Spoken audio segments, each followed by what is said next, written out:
ചെന്നൈയിൽ railway ട്രാക്കിലെ bolt ഇളക്കിമാറ്റിയ നിലയിൽ കണ്ടെത്തിയ സംഭവം ദേശീയ അന്വേഷണ ഏജൻസി അന്വേഷിക്കും. ട്രെയിൻ അട്ടിമറിക്കുള്ള ശ്രമമാണ് ഉണ്ടായതെന്ന സംശയത്തെ തുടർന്നാണ് അന്വേഷണം NIA ഏറ്റെടുത്തത്. ആർക്കോണം ചെന്നൈ സെക്ഷനിൽ തിരുവള്ളൂർ ജില്ലയിലെ തിരുവങ്ങാട് സ്റ്റേഷന് സമീപത്താണ് വെള്ളിയാഴ്ച ട്രാക്കിലെ ബോൾട്ട് ഇളക്കിമാറ്റിയ സംഭവം ഉണ്ടായത്. ട്രെയിൻ ഗതാഗതം തടസ്സപ്പെടുത്താനോ അപകടം സൃഷ്ടിക്കാനോ ലക്ഷ്യമിട്ട് അജ്ഞാത വ്യക്തികൾ ട്രാക്കിലെ ബോൾട്ട് അഴിച്ചു മാറ്റുകയായിരുന്നു എന്നാണ് അനുമാനം.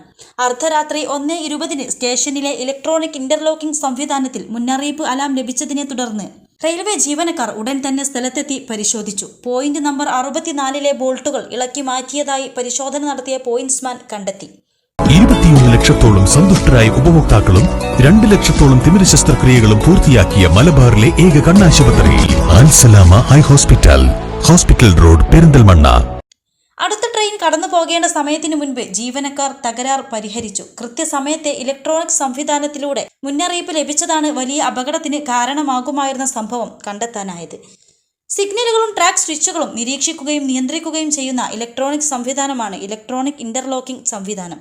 തകരാറുകൾ കണ്ടെത്താനും അപകടകരമായ എന്തെങ്കിലും സംഭവിക്കാൻ സാധ്യതയുണ്ടെങ്കിൽ മുന്നറിയിപ്പ് നൽകാനും ഈ സംവിധാനം ഫലപ്രദമായി റെയിൽവേ ഉപയോഗിക്കുന്നുണ്ട്. ഇതുവഴിയാണ് കഴിഞ്ഞ ദിവസം ചെന്നൈയിൽ ട്രാക്കിലെ ബോൾട്ട് ഇളക്കി മാറ്റിയ സംഭവം കൃത്യസമയത്ത് കണ്ടെത്താൻ സാധിച്ചത്.